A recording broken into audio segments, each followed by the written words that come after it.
This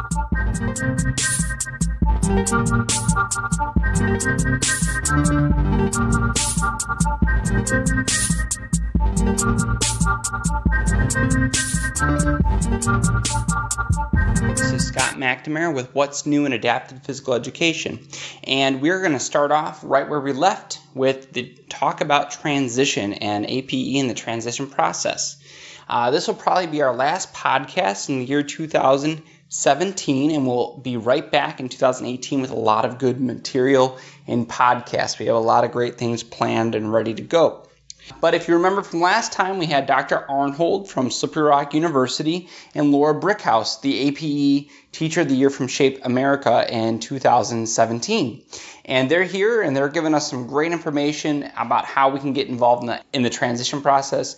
Dr. Arnhold is going to talk about the transition program he has, which I think is really unique at Slippery Rock University, where they really include the health promotion program within that, as well as we're going to talk about the importance of APE teachers within the transition process. And as you listened before, I'm sure you know that we're super passionate about us being at the table during the transition process. We need to be there. We help out in so many ways, and I sometimes think that we can be the most influential in that transition process. We can help them with getting a job. We can help them stay healthy in their lives outside of school. We can help them access facilities and stay healthy and stay active. So I think it's incredibly important that we're at the table, and as you all know, a lot of times we're not. So with this podcast, I hope you all listen, I hope you get some ideas, and I hope you all get a little bit more enthusiastic about us getting involved in the transition program. With that, we're going to start the interview right now. With that, I want to now just kind of keep going with the facilities piece. And Dr. Arnhold, I want to hear a little bit more about your program and exactly what it is, because it sounds, somewhat unique, and then how you're integrating physical activity and wellness into it. Okay. We have something called a TAP program, Transition Achievement Program, and about 35 high school students come to campus up to 3 days a week, Monday, Wednesday, Friday, from 9 o'clock to 1 o'clock. And they go through 4 stations. And the first station at 9 is a educational program, independent living, communication, financial literacy, transportation in and around campus and the community. And we rented a dormitory where we teach independent living skills in the dorm. So it's like an apartment with a bedroom, kitchen, living room, and we learn how to live independently up there.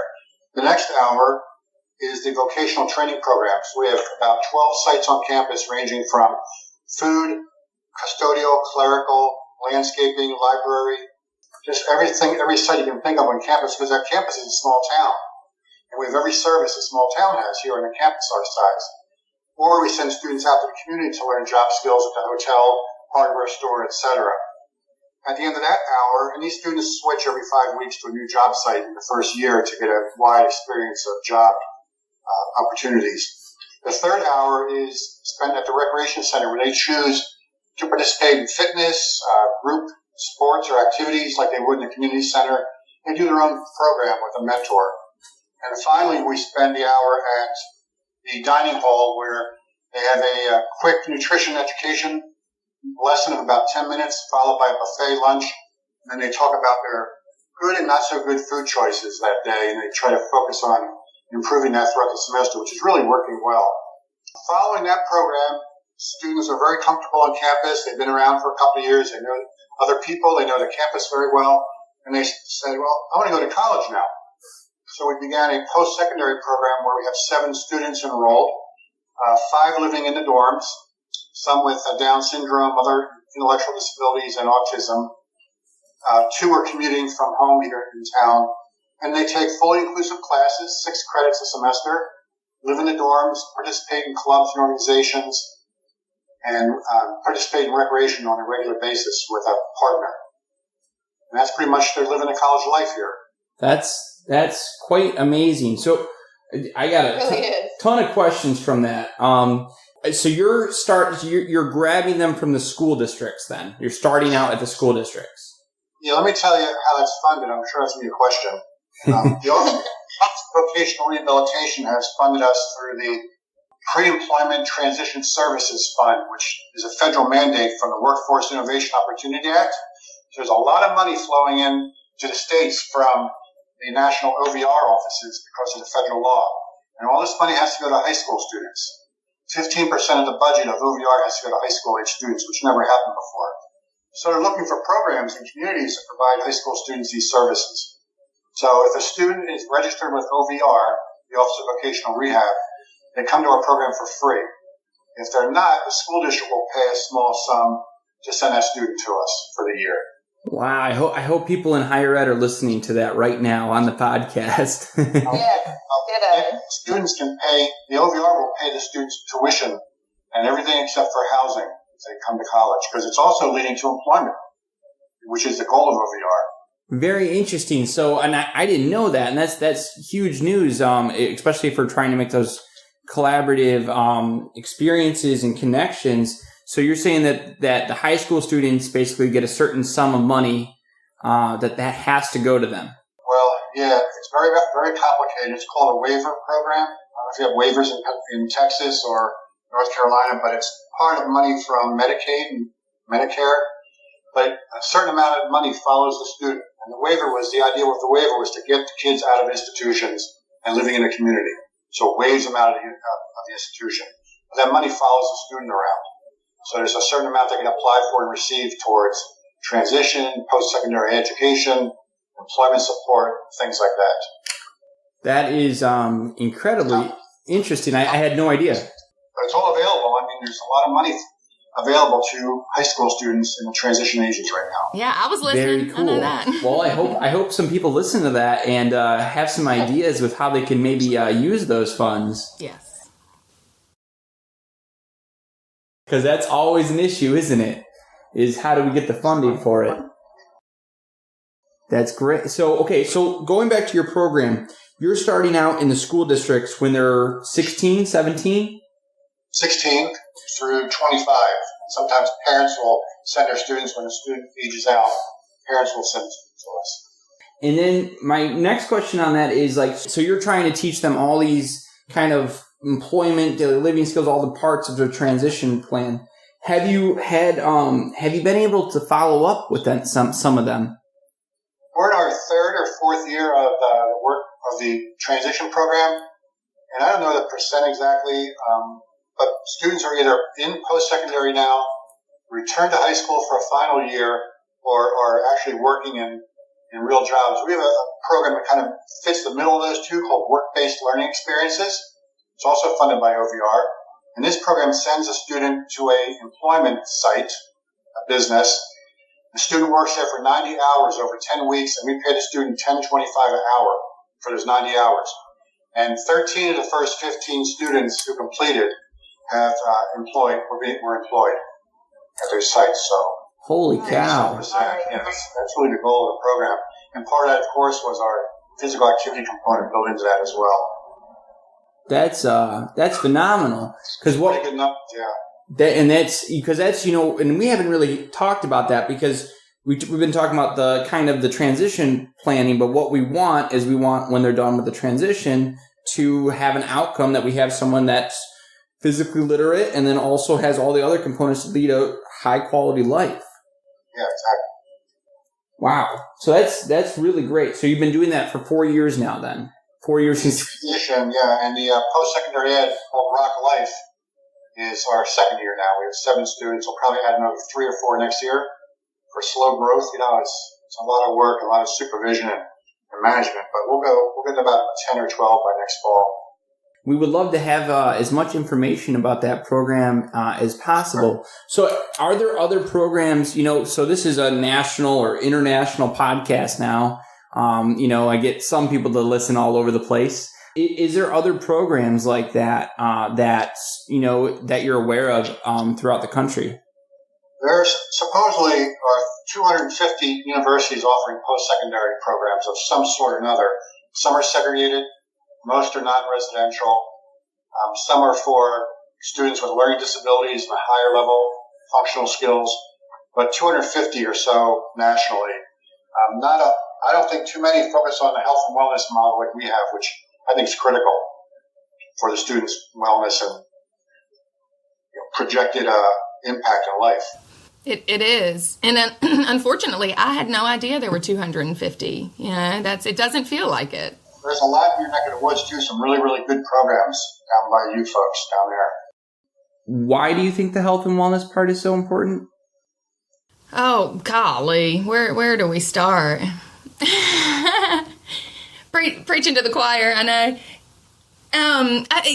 Stamina, like we talked about, upper and lower body strength, learning proper form, how to, appropriately lift things and transfer boxes, and learning how important it is to be a physically active individual in the community is, for me, of course, is first and foremost. If they can't get out of bed and, their energy is really low and they haven't exercised, they aren't eating well, they have no muscular endurance or cardiovascular endurance, they're not going to want to go to work. They're not going to want to access the community. And I think that, physical activity and physical education is so much more. It's so, if you have, you're teaching students to wait their turn and wait here, and then when they get back, the next person goes, then, that transfers, and, they can wait at a crosswalk at a street and, cross the street when it's ready, or, they're learning these things in a physical activity, physical education setting that are directly related. I can't do my job unless I feel physically fit. And I think that, we just have to look inside ourselves and say, if we're not feeling well or we're feeling a little run down, we don't want to do anything, and we have to directly relate that to our students as well. Yeah, I think one of the biggest factors of failing independent living is not the inability to work, but the inability to fill empty time in your day. So we can provide healthy choices of exercise or physical fitness to these students when they get done working, before working, on the weekends, to sort of fill a void in their day where they might get into some kind of trouble otherwise. My next question then, so I think that's, as far as who we are, that's an easy question of like, why is it important? We have a million reasons. I have another kind of philosophical question that might be a little harder to answer. Why then are we not a part of that conversation or part of that thought process a lot?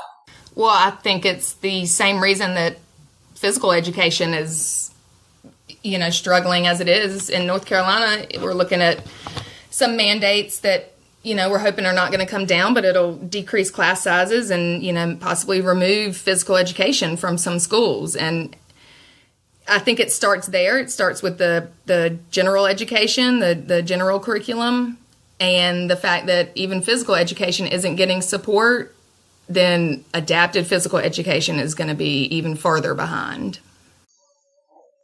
Yep, I have nothing to add to that. I mean, phys ed doesn't get it's not a buzzword that legislators or decision makers want to hear. If we use better terminology like health and wellness and health promotion, obesity, words that catch people's attention rather than physical education just doesn't resonate with these folks, unfortunately, no matter how good the program is. Yes, and it's that whole difference. I don't teach gym, I teach physical education. Yes. No, I talked to Dr. Jim Rimmer one time, and I got to sit down with him, and it was intimidating, but that he said very strongly, he said that, what we need to focus on is health for people with disabilities. It's not about maybe the profession as much. Our profession is important, but the outcome of that is maybe what we need to focus more on is that health and wellness piece. I think that's a topic for maybe another day, but that's a important piece to look at.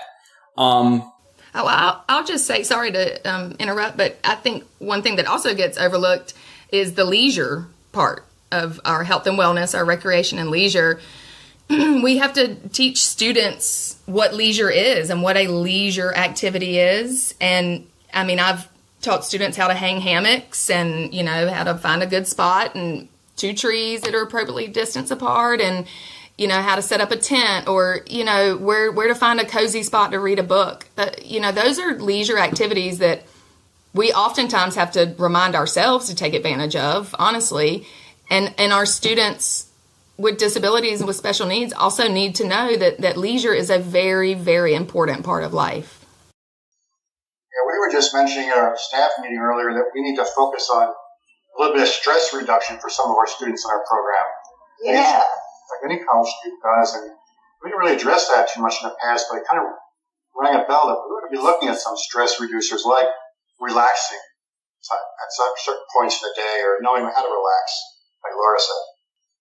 Yes, and I end all of my classes with, breathing in, breathing out, and working those skills because they're actually difficult. They can be very difficult for students to do, but breathing in, breathing out, calming oneself down, it is a coping skill that a lot of students need to be taught.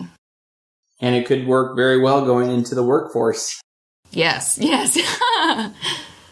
So I got kind of two more questions for y'all. My first one is just kind of, the transition program as a whole, and what we want to see moving forward, at a state, local, and national level. What would you all like to see moving forward in this area in APE for transition, which is not well developed yet? Well, the whole area of transition isn't well developed for students to learn independent skills and college and employment practices. I mean, they're behind that whole thing. Yeah, so if we can catch up to speed as a physical education profession with a transition specialist role, why can't we both go out in the community, follow students around, and make sure their whole day, their whole environment's filled with skills they need, not just work or not just going to college, but daily living skills, physical activity skills, recreational leisure skills as well, and work as a team.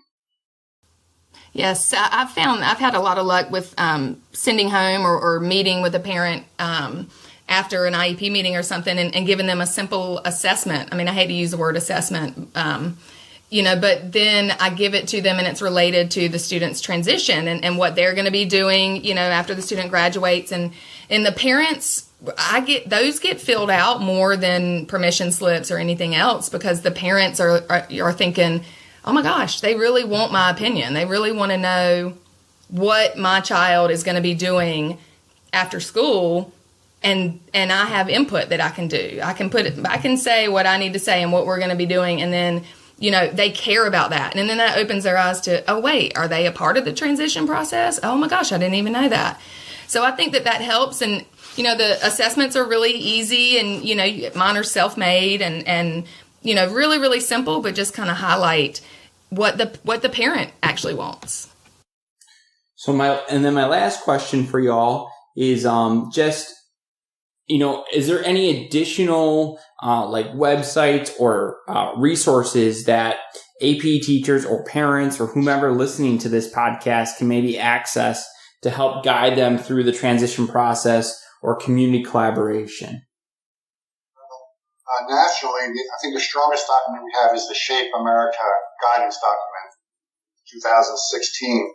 You can take that with you from a national organization as big as Shape is to some decision makers in your school building. I think that would go a long way to let people know that maybe there's something to all this. All right. Well, thank you so much for being on the podcast today. It's been a wonderful conversation, and I think we could totally do probably 3 more podcasts on this topic because this is I see this as the first step in broaching this topic because we need more conversations about transition. So thank you so much for being on the show. All right. I hope you all enjoyed that episode. Like I said, this will be the last one for the year of 2017. We hope you enjoyed it, and we hope you take some of that stress out, be active, go see family, eat some good food, and come back and be ready for the new year and be ready for some more podcasts. All right. With that, so long and take care.